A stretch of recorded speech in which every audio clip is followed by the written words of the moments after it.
Hi, welcome to episode 15, season 3 of my podcast. I just realized I've been doing this for 15 weeks straight, okay? No breaks, no holidays. I've just stayed at home and dropped episode after episode. Fun fact, it takes me 18 hours to put an episode together. So, you know what to do. You guys should build a temple in my honor. I think about this podcast all the time, mostly because of Joe Rogan. And I meant to speak about this sooner, but holy shit, $100 million deal with Spotify. I remember reading the news and thinking to myself, $100 million. $100 million. Hi, I'm Daniel Fernandes, podcaster and part time comedian. This deal is bonkers, dude. It's a big statement for the podcasting industry because now suddenly this format has entered the same arena as music. And I read somewhere that a musician would need 25 billion streams on Spotify to make the same amount of money as Joe Rogan. So yeah, it has definitely changed the way I look at my own podcasting career. Like initially, the podcast was a means to bring in more people to my stand up, but now I think I want the podcast and my stand up career to complement each other. So I'm taking both formats very seriously. Like you never know what this could lead to. Plus, I really enjoy doing this, and I think that's what's important, because some of you hate your jobs, and I'm glad I'm not in that position. Anyways, let me give you some show updates. HOTBOX was a huge success. We sold out 5 back-to-back shows. It was very random. We spoke about so many things, explored some really weird premises. I personally find crowd work damn exciting, dude. So what happens with traditional stand-up is you take a premise and you write some jokes around it, and then you try it out in front of a crowd, see how it goes. Then you get back, do a couple of rewrites, and then you try it in front of a crowd again and again and again. And this process goes on, till you're happy with that particular bit. And this could take anywhere between a few weeks to a few months to maybe even a year. With crowd work, what happens is this entire process of stand-up is compressed into real time. Like every time I do a show, I get only one shot at landing a punchline, and I have no idea what's going to happen on the show, who's going to say what, but I have to take whatever the audience is giving me and make it funny. Another reason why I like doing crowd work is because people often feel that stand up comedy comes from us and the way we see the world, which is true. But what I want to show you is that random everyday stuff in your life can be funny too, if you look at it differently. For example, in one of the shows of HOTBOX, we had this guy who's a doctor, and every time there's a doctor in the audience, the crowd goes, ooh, that respect fills the room. And I asked him what kind of doctor he is, and he said he's in emergency medicine. And what he does is he stabilizes patients who come into the emergency room. So if you're having a heart attack, he will try to stabilize your vitals. And if you don't die, I guess he feels happy. And I was talking to him about a bunch of things. And at one point I asked him what made him choose emergency medicine as, his specialization. And he told me that he did it because he loves an adrenaline rush. That's right. And I was like, you get an adrenaline rush out of watching people almost die. And I could feel the respect for him slowly leave the room. And I found that damn funny because whenever we visit doctors, we always assume that their intentions are noble. They want to help people and save lives and all that jazz. And now I'm like, we don't really know why he's doing this, and I'm trusting him with my life. Okay. It's fucking hilarious. And I was just wondering what a bad day for this doctor must feel like. He's just walking around the ER going, what? No cardiac arrest today. No cardiac arrest. Damn it, I need a hit, man. Dude, I didn't know Zoom shows could be so much fun, okay? Like, it feels like less of a show and more of a bunch of friends just hanging out. And what I really like is that even after the show gets done, a lot of people stay back to talk to one another, and then total strangers become friends and they just keep chatting among themselves. And I think that's really cool. But it also kind of says how bored these people really are during lockdown. So what I'm doing next week is a new bunch of shows called Daniel Fernandes Jokes on the Vault. Okay, this is a stand-up comedy show which has a bunch of bits that I've performed over the years, but are not on YouTube. So I'm bringing these jokes back for a select run of shows, and first one's on June 19th, 20th, and 21st. Tickets available in the description. Go get them now. I will bring HOTBOX back again for another run of shows. I'm also working on a third live show format. So the plan is to rotate 3 shows so that you have a lot to choose from when you're getting bored at home, So yeah, anyway, I had a bit of a crazy week, okay? What happened was my internet stopped working last weekend and I kept calling my service provider, U Broadband, and they would keep telling me that they're forwarding my complaint to the back office department and somebody would call me within 24 hours. But nobody would call me. So I would keep calling them back again and again. And this went on for about 4 or 5 days. And I finally snapped, okay? I called them again and I was like, this is such a basic problem. How difficult is it to send someone over and fix it? Your service is shit. And I kid you not, that guy from U Broadband customer service actually said to me, "So when it comes to our service, we may have fallen short. But during this time, what has Airtel Broadband done for you?" And he just hung up. It makes no sense, right? Like I used to be on Airtel Broadband, but I left them for a reason. And now U Broadband is asking me what Airtel Broadband is doing for me. Like, if you can make sense of this, please let me know, okay? Anyway, I switched to a new service provider because after 6 years, if you still can't do a decent job, you can fuck right off. Last week's episode ruffled a few feathers, okay? I spoke about how Indians should focus more on what's going on in our own country with minorities instead of Black Lives Matter. And some people didn't like it, they were like, "Oh, why are you always talking about minorities? You're only talking about Muslims and Dalits and students and veg biryani. If you have guts, say something about the Palghar mob lynching incident."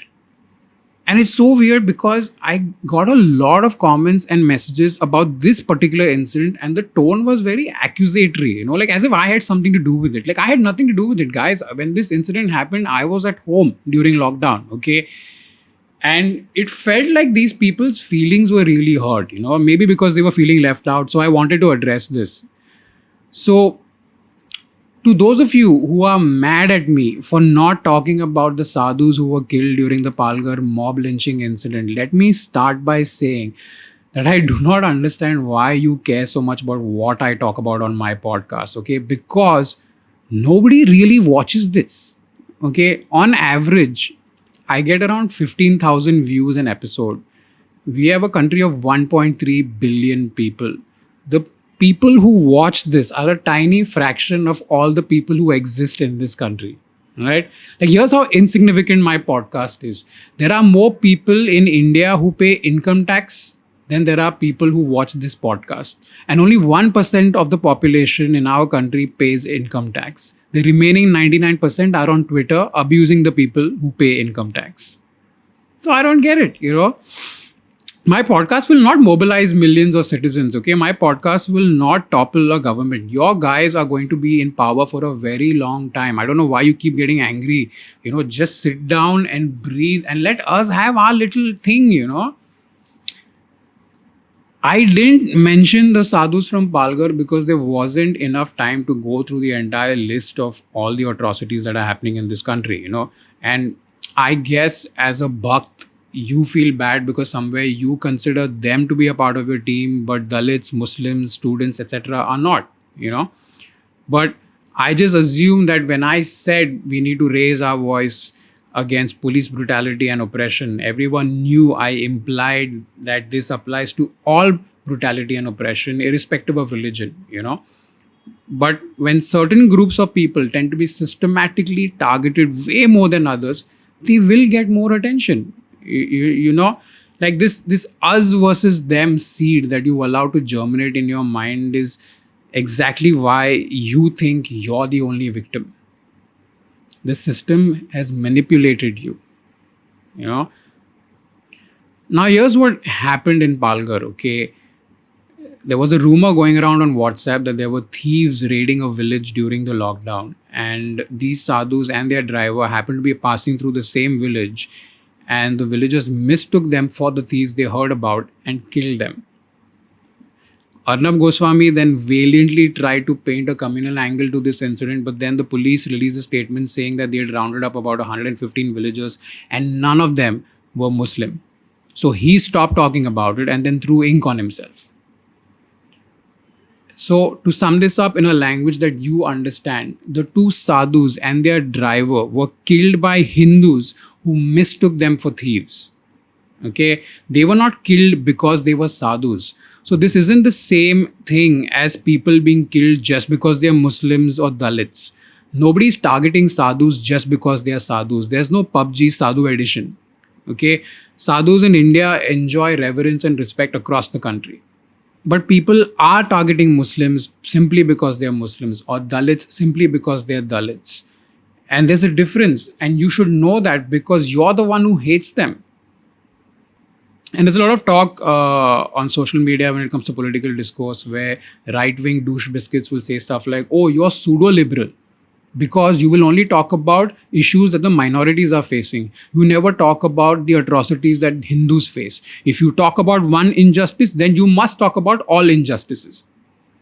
So let me try and explain this, okay? For every atrocity that is committed against a Hindu, there are disproportionately more atrocities being committed against Muslims and Dalits, and which is why those are spoken about more. And this in no way means that an atrocity against a Hindu means less. You know, I feel they're all equally horrific. Nobody should have to die at the hands of another human being. Like, why are we killing each other? You know, let cancer do it. And while we are here, let me clarify that I don't care about left-wing politics or right-wing politics, okay? I care about boring stuff like good roads, infrastructure, healthcare, moderate fuel prices, employment, and an overall better standard of living, you know? But you guys can't seem to get past Hindu versus Muslim, which is why today in 2020, we are still talking about this, you know? I love everybody, okay? Like, I don't think anybody, irrespective of their religion, caste, gender, etc., should be lynched, oppressed, or trolled. You know, I don't think anyone should be discriminated against, except stupid people. Yeah, I think stupid people should be rounded up and sent off to an island. Okay, like, don't worry, we won't kill them. We just don't want them mixing up with the smart people and then making more stupid people. You know, we'll take care of them. We'll create a fund. We'll call it We Care. You know, and we'll set up 72,000 LED screens across the island so they can watch the IPL. But we won't give them internet because the internet and stupid people are not a good mix. Yeah. Anyway, I hope that you are satisfied that I've finally spoken about the Palghar mob lynching incident, you know. And if you still have complaints, please write into the email address on your screen. Okay, let's take a comment. This is from last week's episode. This is from Mithila Wandekar. Hey Daniel, it'll be great if you share any tips you may have on being able to travel around the world while having a full-time job. Toodles. Thank you for your comment, Mithila. I get very excited whenever someone asks me to talk about travel because it is something I'm super passionate about, okay, at a level where it is a priority for me. Like, I get really restless if I don't travel. I don't care if I never end up owning an apartment or property as long as I get to see the world, you know. Like, travel is my adrenaline rush. I'm a very experiential person. I believe in, you know, paying for experiences and not things. And that is where a lot of love for travel comes in handy, you know. But before I share any tips, let me give you a backstory. I have a very strong emotional connection with my need to travel, you know. Like, I was always fascinated with the world. I had this curiosity about how as people, we are essentially the same physiologically, but yet we exist in so many different environments. And I always wanted to experience these environments, but I had to wait a really long time to do it, you know. I didn't have an easy childhood, so I never got to do the things a lot of other kids would do, you know, including travel. You know, I was always the guy who dropped people off to the airport or picked them up.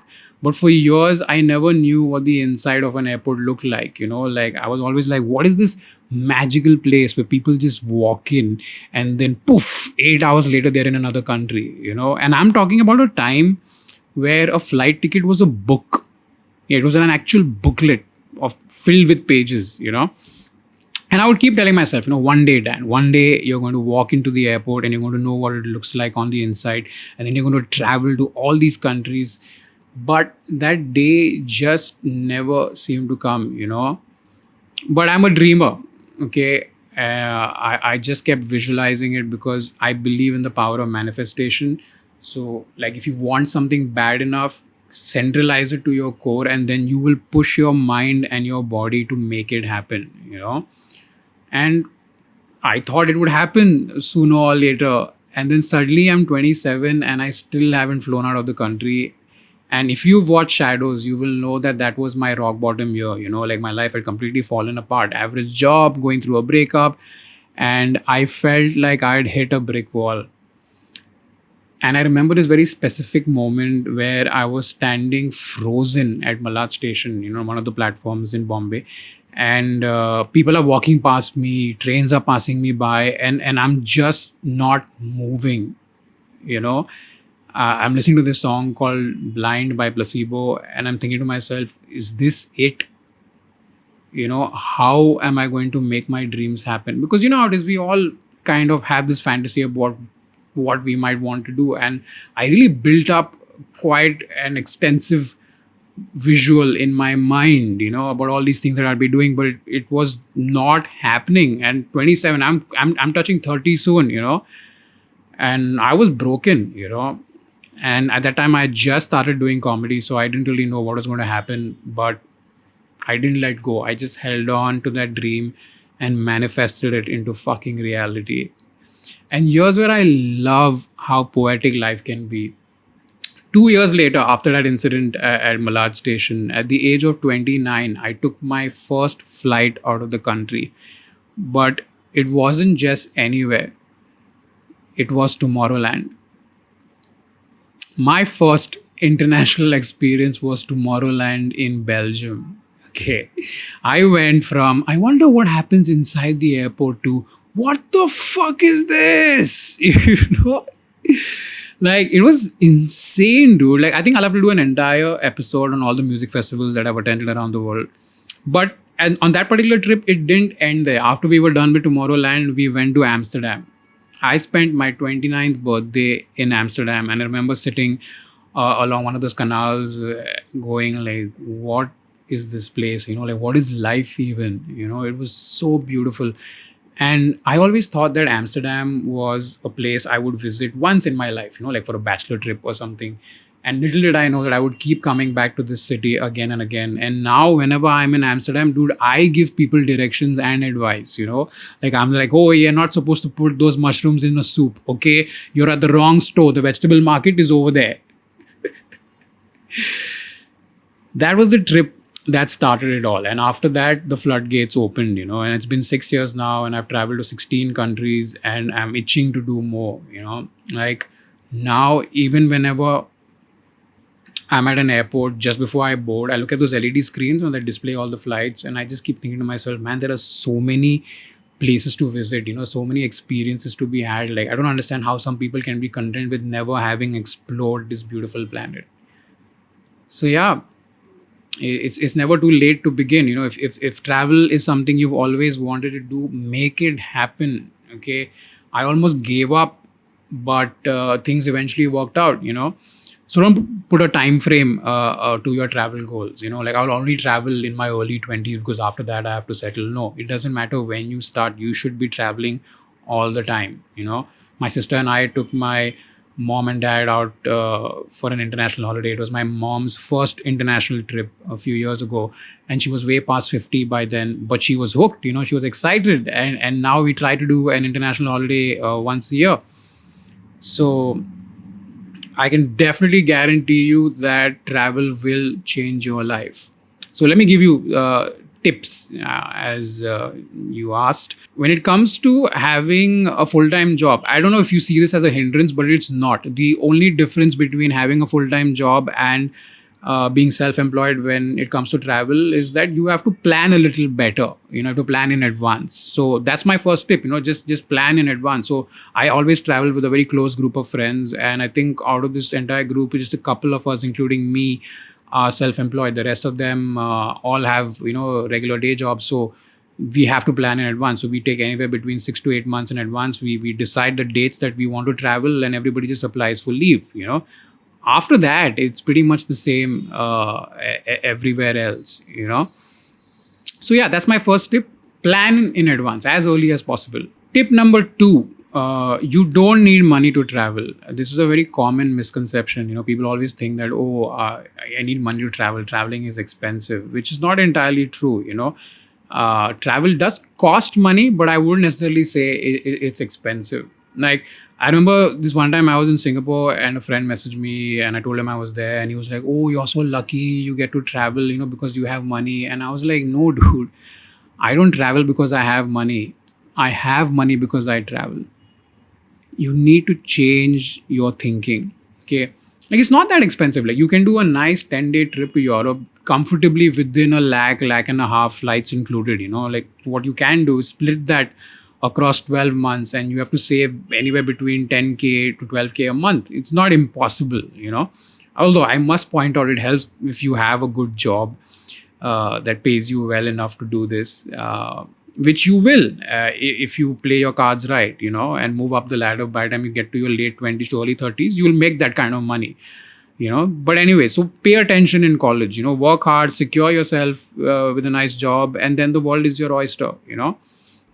Number 3, travel in a group. I don't like solo traveling. I tried it once. It's just not my thing. I prefer to travel in a group. What that also does is you can share expenses and bring the cost down.